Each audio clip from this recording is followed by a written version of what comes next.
Olá, gente boa, sejam muito bem-vindos de volta ao Fala para Camões. Se você não me conhece ou esqueceu de mim, eu sou a Ju Palermo e estou aqui hoje para a gente falar do livro Vida e Morte de MJ Gonzaga de Sá, do Lima Barreto, que está entrando no vestibular da Unicamp, nesse vestibular 2025, que se presta no ano de 2024 e permanece para 2026. A gente não tem a lista da Unicamp para o vestibular 27, então a gente não sabe se ele vai ficar ou não. O que sabemos é que ele entra esse ano na lista, vestibular 2025, e permanece para 2026, tá? E o que vocês vão encontrar aqui é um compilado que eu fiz do meu curso, de alguns vídeos que eu disponibilizo no meu curso sobre este livro, e que está também no Método Bisturi. Como assim, Ju? Calma lá. Meu Deus. Olha, me ligam. Pessoas me ligam. Pessoas querem falar comigo. Vou seguir. A gente, lá no Método Bisturi, vocês vão encontrar. O que vocês vão encontrar aqui é a primeira aula, que é o que eu chamo de introdução, que é o que eu faço com os meus alunos. Se você não sabe, no curso deste livro, ou no Método Bisturi de maneira geral, eu vou ler os livros em voz alta, o livro inteiro, e vou explicando enquanto leio para vocês. Mas antes disso, eu sempre faço uma introdução, falando um pouquinho sobre o autor, sobre a obra, sobre o período, aquelas coisas que vocês gostam de saber. Ah, isso aqui é que movimento? Ah, é modernismo, é romantismo, é o quê? Né? Um pouquinho sobre quem é o autor, quem é o Lima Barreto, e um pouquinho sobre esse livro. Então, o que eu vou disponibilizar aqui para vocês, na sequência dessa minha fala aqui, é esse videozinho de introdução lá do meu curso. E logo na sequência eu vou colocar o encerramento desse curso, tá? Que é quando eu vou fazer a análise principal, na análise principal não, perdão, eu vou fazer o resumo, né, das coisas mais importantes que a gente analisou ao longo da leitura. Se você quiser e puder me apoiar no meu trabalho, eu vou ficar muito feliz de você adquirir esse curso. Você encontra o link aqui embaixo para o meu site, em que você tem a opção de comprar só o curso desse livro, por exemplo. Ah, você não quer os outros, você quer só esse aqui. Tem. Você quer comprar só as obras novas da Unicamp, porque esse ano são 4 obras novas. Esse aqui está lá, você compra o combo só com as obras novas. Ou você adquire o método Bisturi Unicamp, que tem todas as obras da Unicamp. E se você presta FUVEST, tem o combo Bisturi Unicamp e FUVEST. E é óbvio, cada combo, quanto mais cursos, vai sendo mais barato, tá? Mas, de todo modo, se você não pode adquirir o curso, eu espero que esses vídeos aqui já te ajudem a ter uma noção da obra, dos pontos principais dela, do que a gente principalmente trata, né? O que é esse livro estranho, que é um livro estranho, não vou negar, que é um livro bem estranho, né? Aí vocês vão ver, aí eu vou falar um pouquinho, vocês vão ver a diferença minha na introdução e no encerramento. É claro que quando eu fiz a introdução, eu já tinha lido o livro, mas depois de ler inteiro de novo para os alunos, chegou uma hora que eu falei, meu Deus do céu, eu não aguento mais. Então, assim, para que você entenda um pouquinho desse livro estranho, eu acredito que esses 2 vídeos que vocês vão encontrar aqui na sequência, a introdução do meu curso e o encerramento dele, vão te ajudar a ter uma noção. E aí o miolo, que não está aqui, obviamente, porque eu preciso pagar minhas contas, eu preciso vender, pagar boleto, você encontra nesse curso, se você se interessar, tá bom? Eu vou colocar, então, direto aqui a introdução e, na sequência, o encerramento. E, como eu disse, tem bastantes informações a respeito desse livrinho estranho para te ajudar aí na prova da Unicamp. Beleza? Um beijo, valeu, até a próxima. É nóis. Fique agora com a introdução e depois o encerramento. Já falei 3 vezes, né? Que o professor fala várias vezes mesmo, porque a gente falando 3 vezes, o aluno não escuta. Imagine se não falasse. Beijo, até mais. Olá, meu povo, sejam bem-vindos ao curso ou ao módulo de Vida e Morte de MJ Gonzaga de Sá do Lima Barreto, que está na lista para o vestibular Unicamp 2025 e 2026. Estou gravando este curso em junho de 2024, tá? Eu só vou conferir essa informação que eu acabei de dar, porque a gente tem a lista da Unicamp para até o ano de 2026, que é o que se presta em 2025, né? Não temos 27, então não sei se ele vai permanecer ou não, mas para vestibular 25 e vestibular 26, ele fica, tá? Então, pelo menos 2 anos aí na lista. Não sei em que ano você está vendo isso aqui, como eu disse, eu estou gravando em 2024, e em 2024 é a última obra da Unicamp que estava faltando, né? E, bom, este livro é classificado como um romance, mas eu classificaria até como uma novela, porque ele é bem curtinho. A edição que eu tenho é essa aqui, da editora Via Leitura, é uma edição bem básica, tá?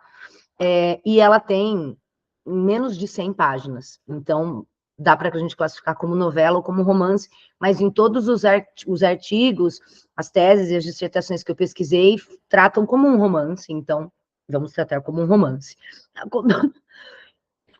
Perdão. Acontece que é um romance bastante atípico, e isso, durante a minha primeira leitura, me impactou um pouco, porque, tipo, cadê a história?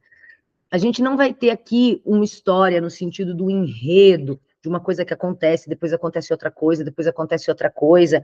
Os capítulos aqui são, e eu encontrei isso nas minhas pesquisas, quase que intercambiáveis, assim, você pode mudar eles de lugar, porque a gente não vai ver uma história sendo contada. É um livro muito mais sobre reflexões. Basicamente, aqui a gente vai ter dois personagens que caminham conversando, tá? Você está aí, você já está pensando, ai, que legal, calma. A gente vai ter que passar por isso, então vem comigo, tá? Não é uma obra longa, tem algumas reflexões bastante interessantes, mas eu não tenho um enredo propriamente dito, né? Uma linha do tempo de coisas que vão acontecendo. A gente tem esse conjunto de reflexões bastante importantes e bastante críticas, o que é característica do autor, o Lima Barreto. Eu não quero aqui ficar falando muito sobre o Lima Barreto, sobre a obra dele, sobre a vida dele, enfim. Se você se interessa por literatura, gosta e tem tempo, é engraçado. Esses dias eu estava vendo, né, um vídeo de uma professora falando sobre esse livro, e falando, ai, gente, leiam, tem muita coisa legal. E eu pensando, os meninos não vão ler, os meninos não querem ler nem esse, que dirá o resto, né? Eu sei que você, vestibulando, muitas vezes quer entender logo esse livro e acabou, e não te interessa em mim. Mas, às vezes, tem um ou outro que gosta, que curte literatura, sei lá, que vai prestar letras, enfim. E aí eu não posso deixar de indicar a biografia do Lima Barreto, Eilo, que foi escrita pela Lilia Schwartz, que é deusa maravilhosa, inclusive agora imortal, entrou recentemente para a Academia Brasileira de Letras. A Lilia é dona da Companhia das Letras, que é a maior editora do Brasil. Ela é antropóloga, ela é muito foda, eu tenho vários livros dela, e ela escreve de um jeito muito gostoso. Se você gosta de história, eu sempre recomendo os livros da Lilia, porque tem muito conteúdo e ela escreve lindamente, super gostoso. E neste livro, que ela se chamou de Lima Barreto, Triste Visionário, ela faz toda a biografia do Lima Barreto, vai contar a história inteira da vida dele. Mas ela vai fazer isso contando também, ela começa na história dos... Tem várias fotos, tá? Ela vai colocar como estava o Brasil naquela época, como estava o Rio de Janeiro. Ela começa da história dos pais dele. É uma biografia mesmo muito completa, mas fala também sobre a obra dele. De novo, eu sei que muito provavelmente 99% dos vestibulandos não vão ler, mas eu não posso deixar de indicar, porque pode ser que tenha 1% que goste, que se interesse por história, por literatura, e esse livro é muito legal. Eu mesma não li inteiro ainda, ele é muito denso, tem muita coisa. E é sempre, né? Por quê? Porque eu tenho outras coisas que eu preciso ler que fazem parte do meu trabalho, que me impedem de ler, às vezes, o que eu gostaria. Mas, enfim, fica aqui a indicação, tá? O Lima Barreto é um autor que a gente situa no pré-modernismo na nossa literatura, lá na nossa linhazinha do tempo, dos movimentos literários. Ele nasceu, olha que coisa interessante, em 13 de maio de 1881. Por que coisa interessante, Ju? Porque 13 de maio é a data da abolição da escravidão, só que em 1888, né? Ele nasce anos, então anos antes. Quando ele nasce, a escravidão ainda está acontecendo no Brasil. E o Lima Barreto é um autor negro, é um autor que sempre foi pobre, dos subúrbios, né? Ele tem uma história que ele tentou 3 vezes, ele se candidatou para entrar para a Academia Brasileira de Letras e não aceitaram ele, né? Então, o Lima é um autor, só o básico para você saber aqui, é um autor que foi muito injustiçado no seu tempo. Era um grande autor, os livros dele são muito legais, você provavelmente já ouviu falar de Como Vestibulando, de Triste Fim, de Policarpo Quaresma, né, que é uma obra dele, Recordações do escrivão Isaías Caminha, talvez Clara dos Anjos. Lima Barreto tem muitos contos publicados. Putz, devia ter pegado, né? Eu tenho uma edição da Companhia das Letras com os contos completos do Lima Barreto. Será que tá? Aqui. Não dá para ver. É esse aqui, ó. Tá fácil. Ai. Vou sofrer para botar isso aqui depois. Contos completos do Lima Barreto, só para você ter uma ideia, é coisa pra caralho. Ele publicou muitos contos, tá? E os contos dele são meio isso, assim, tipo, você até gostaria de ler, mas você não vai ter tempo de ler a biografia inteira dele. Leia um ou outro conto do Lima Barreto, se você quiser, porque é muito gostoso, é muito bom, é muito crítico. Ele realmente era um cara muito foda. Só que, de novo, não muito reconhecido, não reconhecido no seu tempo, né? Então, hoje existe um resgate da figura do Lima Barreto, até pela questão de ele ser negro, né? E isso com certeza impactou para que ele não fosse reconhecido na sua época. Então existe um resgate. Ele foi o homenageado da FLIP, a Feira Literária Internacional de Paraty, há alguns anos, não lembro, 2016, 2017, por aí, e aí a Unicamp vem e coloca ele na sua lista do vestibular. Então, esse resgate desse cara que foi um autor muito bom, ele era muito crítico, muito mordaz, muito ferino na sua língua, né?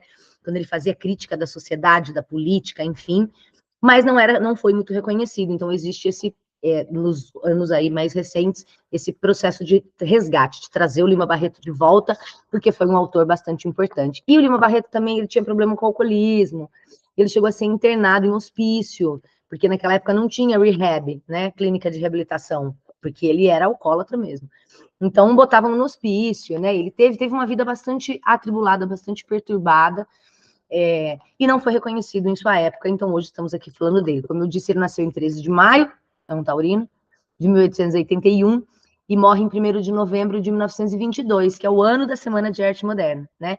Ele está, portanto, incluído no que a gente chama de pré-modernismo, que não chega a ser um movimento literário, mas é aquela fase entre as tendências literárias do fim do século XIX e o modernismo que, de fato, vem em 22, com a Semana de Arte Moderna, que é o ano no qual ele morre, tá? E este livro aqui foi publicado em 1919. Diz a Lilia Schwartz, neste livro, que ele escreveu esse livro em 1909. Foi praticamente um dos primeiros que ele escreveu, mas ele vai publicar somente em 1919.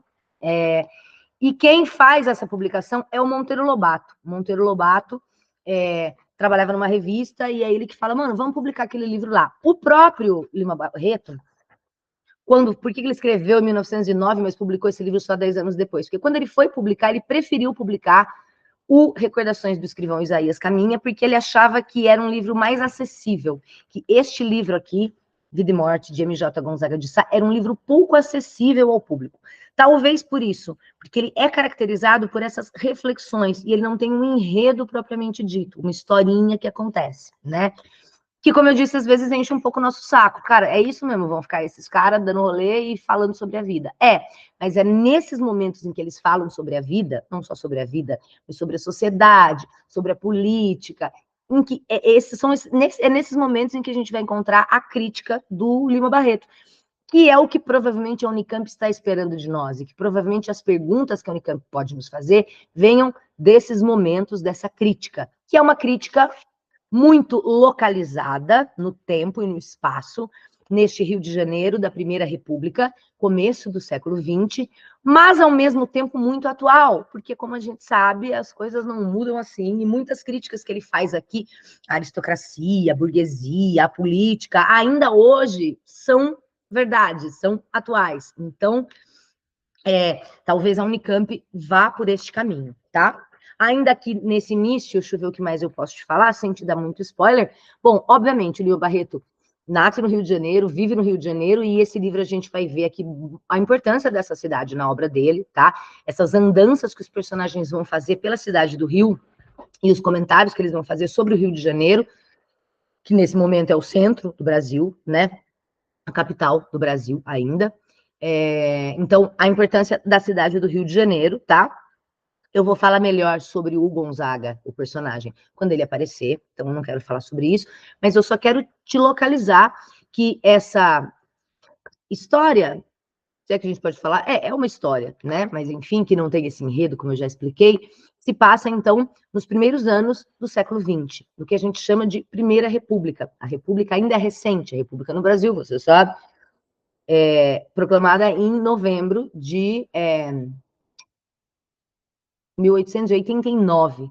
Então, em 1909, quando ele está escrevendo, a gente tem 10 anos de república só, e ele publica isso em 1919, são só 20 anos de república, ainda é muito recente, tá? Então, Rio de Janeiro, Primeira República, começo do século XIX, esse afrancesamento da cidade do Rio de Janeiro, que vai ser bastante importante para a gente, uma imitação da Belle Époque de Paris, da Europa. Vamos embelezar a cidade do Rio, vamos trazer os costumes europeus, vamos embranquecer, e aí a gente está falando de um autor negro aqui, né? Existia essa necessidade, esse objetivo de europeizar o Brasil, europeizar o Rio de Janeiro, tanto no sentido físico da cidade, que a gente vai ter o Bota Abaixo, por exemplo, o prefeito Pereira Passos, né, que vai derrubar vários cortiços para alargar as avenidas e deixar o Rio com uma cara de Paris, né? A Champs-Élysées, avenida grande, arborizada. E o que eu faço com esses pobres que moravam no cortiço? Foda-se, vão para as encostas dos morros, vão mais para frente subir os morros, e a gente vai ter as primeiras comunidades, as favelas, né? Então, tanto no sentido físico, esse embelezamento da cidade, de uma reconfiguração arquitetônica mesmo, de alargar avenidas, plantar árvores, quanto num sentido de europeizar culturalmente. Então, as roupas, os livros que se liam, a ópera, né? Costumes e uma cultura importada da Europa. Lima Barreto vai descer a lenha, vai fazer a sua crítica aqui, tá bom? Bom, o livro tem poucos capítulos, são exatamente... são exatamente 12 capítulos, tá? Alguns mais longos, outros bem curtinhos. E sem mais delongas, acho que já deu para você entender onde a gente está pisando aqui. Tenha paciência e vamos comigo, então, começar a nossa leitura completa com análise. Muito obrigada por você estar aqui. Espero que goste, que eu possa te ajudar. E a gente se vê, então, na próxima aula, já com a leitura de fato. Bora lá? Até! Portanto, com muita alegria e um tanto quanto de exaustão, chegamos ao fim desta obra e da lista 2025. Chegou ao fim desta obra e ao fim da lista 2025 da Unicamp, porque foi o último curso que eu gravei, eu não sei em que ordem você está vendo, né? Se você está vendo a lista 2026, não é o último. Vida e Morte de MJ Gonzaga de Sá, Manuel Joaquim Gonzaga de Sá, do Lima Barreto. Uma obra diferente, né? Ok, tem aí algumas reflexões importantes e críticas importantes, mas eu sinto falta de enredo, eu sinto falta de uma história que se desenrole, de uma trama, né? Aqui a gente tem, como a gente viu, essa coisa do flaner, né? Dos caras que caminham pela cidade, e é o Augusto, que é um personagem inventado pelo Lima Barreto, contando o que ele lembra desse seu amigo, bem mais velho que ele, né? E o que ele aprendeu com o cara, e reflexões que eles fazem, e críticas a várias coisas, né? Parece uma desculpa para criticar coisas, e não tem uma história em si, né? Eu gosto mais de história, né? Gosto de enredo, gosto de trama. Então, esse livro, para mim, é um tanto quanto frustrante. Ainda bem que ele é curtinho, que ele não dá tanto trabalho, e é isso aí. Eu queria ler para vocês uma crítica que o Alfredo Bozzi, que é um crítico literário famosíssimo no Brasil, faz sobre esse livro. Ele disse assim, ó, e agora que a gente acabou, a gente consegue entender. Pintura animada e crônica, mordente da sociedade carioca, esse livro constitui, com o seu visível desalinhavo, desalinhavado, né? Porque é isso, não tem uma trama que una, um fio que una as coisas. Ele constitui a mais curiosa síntese de documentário e ideologia que conheceu o romance brasileiro antes do modernismo. Vamos lembrar, isso aqui é uma representação, é um representante do pré-modernismo.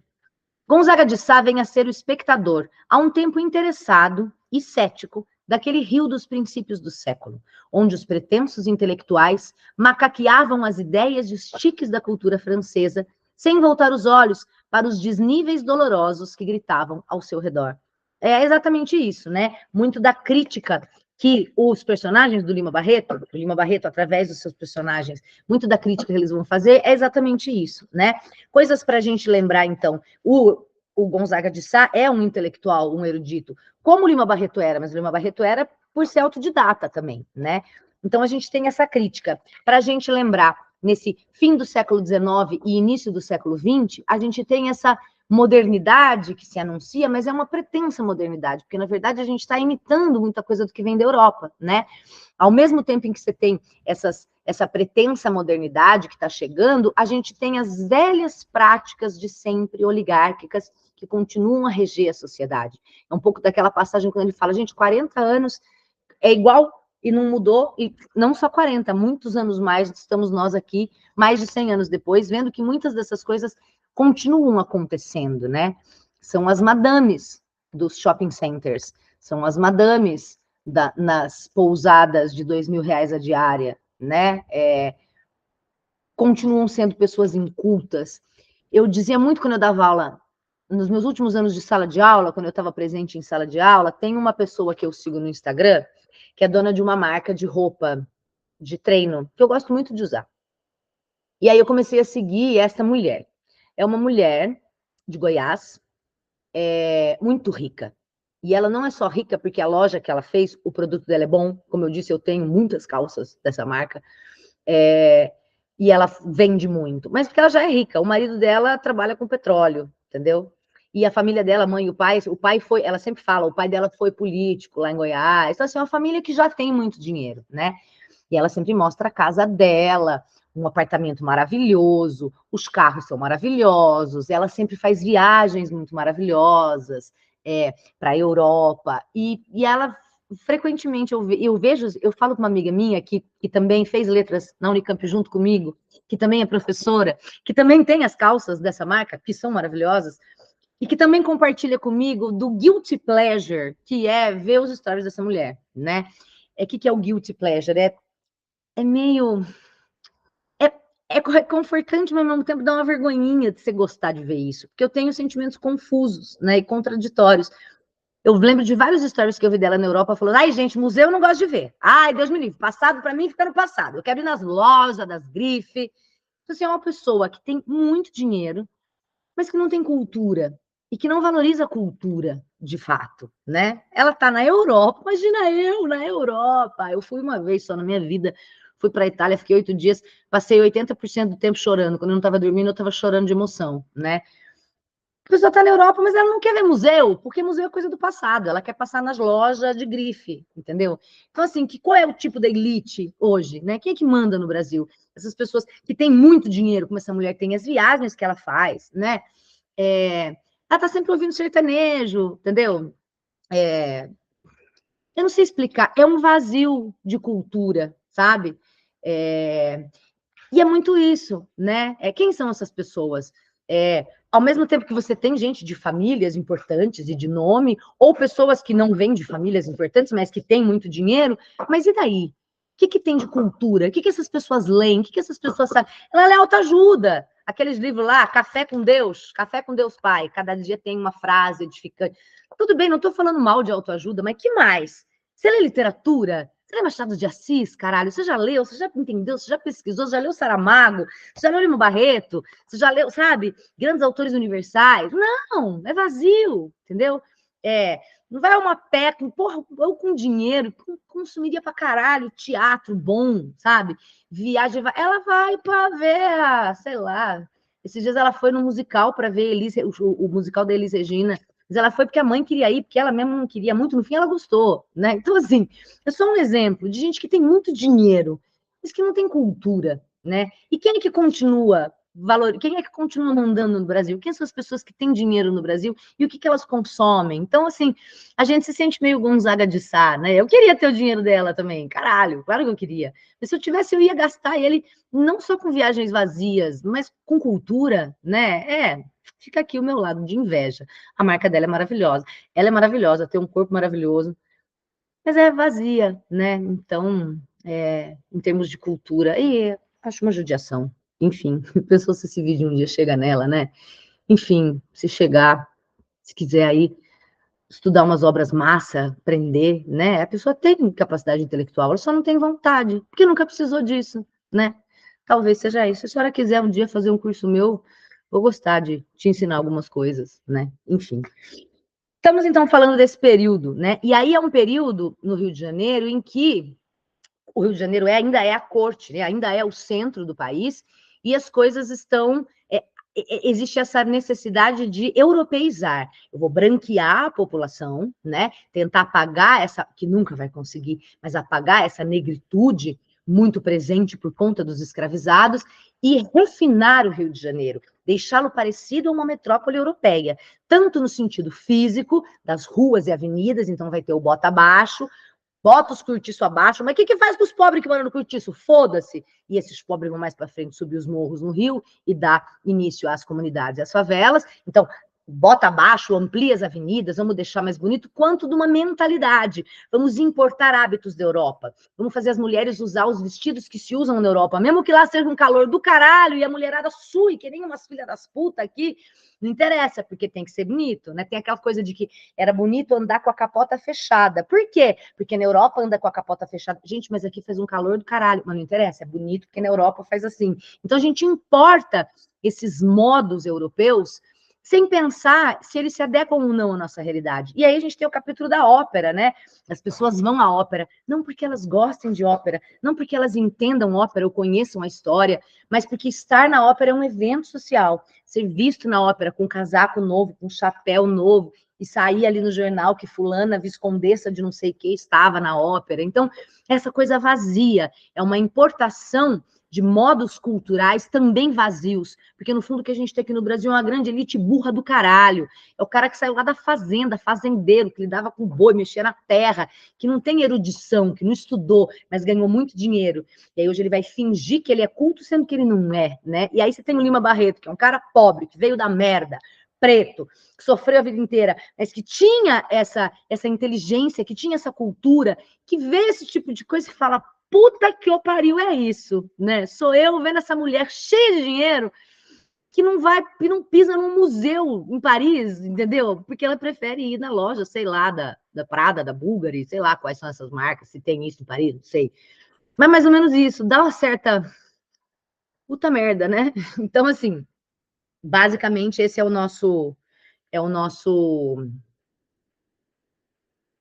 o pano de fundo aqui histórico do momento, tá? E como a gente já viu, o Gonzaga de Sá, né? Essa família, que é a família que lá atrás funda o Rio de Janeiro, Estácio de Sá, o fundador da cidade, sobrinho do governador Mendes Sá. Ele vem, então, dessa família aristocrata, ele é um representante dessa antiga aristocracia, lá de trás do Império, mas é uma família que agora já está decadente, né? E ele está vendo o surgimento dessa burguesia capitalista, dessa burguesia republicana. E ele se incomoda com isso, porque para ele, né, não são pessoas de renome, são pessoas que só têm dinheiro e não têm renome. Eu acho que tanto dinheiro quanto renome não são tudo, né? E aí, a questão do Manuel Aleixo, que eu estava falando aqui no fim do livro, para mim, o que vale, sendo você pobre ou rico, é o estudo. É quanto mais você aprende com o que grandes mentes pensaram e escreveram, e a gente só tem que ir lá e tentar entender do que eles estão falando. Por mais que esse livro não seja o mais legal do mundo, não seja o livro mais incrível do mundo, mas você chegou até aqui, até o fim dele comigo, e ele te provocou algumas reflexões.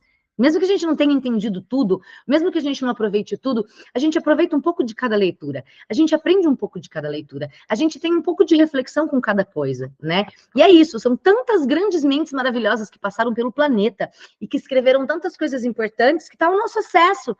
Tá aí, a gente tem que ir lá e acessar e se melhorar como ser humano, né? Não é porque o meu sobrenome é tal ou porque eu tenho tanto no banco que isso faz de mim uma pessoa melhor. Na minha visão, o que faz de mim uma pessoa melhor é o meu constante amadurecimento intelectual, cultural e, no meu caso, eu acho espiritual, de sempre tentar ser uma pessoa melhor, né? Eu acho que são essas três coisas. Claro, junto com o aperfeiçoamento do seu corpo, de se alimentar de uma forma saudável, de se movimentar, uma coisa social, de ter amigos, um relacionamento, se você conseguir, porque eu estou aqui tentando e tá difícil, talvez eu seja muito chata mesmo, é porque eu não gosto de qualquer um, né? Também tem essa. Enfim, todas as áreas da vida, né? Não necessariamente quando você tem no banco ou qual o sobrenome da sua família. Infelizmente, hoje em dia, o que você tem no banco parece valer muito, né? Não sei, para mim não. Eu fico pensando, eu seria mesmo muito amiga de uma pessoa que tivesse muito dinheiro, mas fosse muito chata e muito burra. Eu acho que eu não ia conseguir. Eu ia querer ficar com um cara que tivesse muito dinheiro, mas fosse insuportável, machista. Não ia conseguir. Por mais dinheiro que ele tenha, né? Eu prefiro gravar os meus cursos. Aliás, obrigada por me ajudar a pagar as minhas contas. Você comprou esse meu curso e seguir minha vida assim. Então, sempre tem algo, né? E essa crítica do Lima Barreto ainda é muito atual, como a gente viu em muitos aspectos, tá? E muitos temas aí dos quais ele vai falando, né? Só para a gente falar por algumas coisas aí, lembrar algumas poucas coisas, no capítulo 3, acho que principalmente o capítulo 3, né? Ele começa falando a crítica à arte, né, dos emblemas públicos, como ele não gosta da arte do presente, mas isso a gente já viu porque ele é um cara da tradição antiga, né? No Petrópolis ele vai falar um pouco de novo dessa questão das regras da linhagem. No Passeador, a gente vai ter a história do Bota Abaixo, do Morro do Castelo, que se derruba. No Barão, ele vai fazer crítica aos títulos das pessoas. Nas Costureiras, ele vai falar um pouco da moda e de como que, no fim, as mulheres só se vestem desse jeito para acabar arrumando marido, e que isso é uma pena, no fim das contas, né? Depois a gente tem um pouco sobre a imprensa, né? Sobre essa coisa tem uma crítica, na verdade, antes até, que ele Ele estudou, mas ele não quis o título, porque ele não está preocupado com a notoriedade, com a fama. Quanta gente tem título, mas não tem nada na cabeça, né? Tem o título de mestre, de doutor, fez faculdade não sei onde, mas não aprendeu nada, enfiou tudo no cu, né? E aí entra um pouco a crítica do próprio Lima Barreto, que era autodidata, né? Então, temos também essa crítica a esse saber inútil acadêmico, e por aí vai um monte de outras críticas que ele vai fazendo no livro, questão de racismo, fala um pouco do feminismo, né? Dessas mulheres que quando são solteiras se dedicam a coisas importantes, mas aí quando casam acabam abandonando tudo isso. Tem um toquezinho de feminismo aqui no Lima Barreto também, tudo coisas para você anotar. Tem a questão do patriotismo e do absurdo que é pessoas que são massacradas por um regime, por uma ideologia, por uma pátria, por uma nação, ainda se orgulharem disso, como é que pode, né? A questão da ópera, que está nesse mesmo capítulo do feriado e que é essencial, eu acho, e a questão do racismo associada à questão da educação, né? Até que ponto esse menino vai conseguir se manter nos estudos e até que ponto os estudos vão conseguir transformar a vida dele. Eu volto a dizer, para mim, ainda é, hoje, em 2024, o estudo ainda é a única garantia que a gente tem de ter uma vida decente. Talvez o estudo não te leve a ganhar muito dinheiro. Estou eu aqui, graduada numa das melhores universidades do país, que é a Unicamp, sou mestra em Linguística Aplicada pela Unicamp, pretendo fazer meu doutorado, e eu ganho infinitamente menos do que umas pessoas que rebolam a bunda no TikTok ou fazem vídeos ridículos no TikTok. Então, assim, o estudo não me fez rica, mas o estudo fez com que eu não tivesse vergonha de ser quem eu sou. Eu me orgulho do que eu sou. E do que eu ainda vou ser, porque eu tenho muita coisa ainda para aprender. E eu tenho muita vontade de estudar, e seguimos, né? O estudo não me deixou morrer de fome, graças a Deus, com o fruto do meu trabalho, que é fruto dos meus estudos, eu consigo pagar as minhas contas. Eu não vou para a Europa, né? E deixo de entrar num museu, por exemplo. Fui uma vez porque minha mãe me deu essa viagem para a Itália, mas enfim, eu não estou nadando em dinheiro pelo meu estudo, mas eu consigo sobreviver, mas mais do que isso, eu sou uma pessoa da qual eu me orgulho de ser a pessoa que eu sou, pelo estudo que eu tive, e que eu ainda tenho, e que eu ainda vou ter, sabe? E eu acho que é isso, num processo constante de amadurecimento, enquanto pessoa. Eu ainda acho que o estudo, para os pobres, é a única chance de conseguir um emprego que dê para pagar suas contas, né? E porque o estudo amplia a nossa mente, principalmente o estudo das humanidades, nos traz essa consciência, que como a gente viu aqui, às vezes é dolorosa, às vezes é doloroso constatar que, puta que eu pariu, a natureza do ser humano é uma merda. Porra, a sociedade é foda. Meu Deus, eu tô cercado de gente burra. Às vezes, quanto mais a gente aprende, mais difícil é viver. Mas, por outro lado, pelo menos a gente tem um pouco de consciência, né? Eu acho que o Lima traz um pouco dessas questões para a gente também. Não sei o que vocês acharam, o que vocês não acharam. O que interessa é que acabou. Mais uma obra a menos. Vejo vocês na próxima, ou não, enfim. Obrigada mais uma vez por estarem aqui. E a gente se vê na próxima, seja ela qual for. Falou.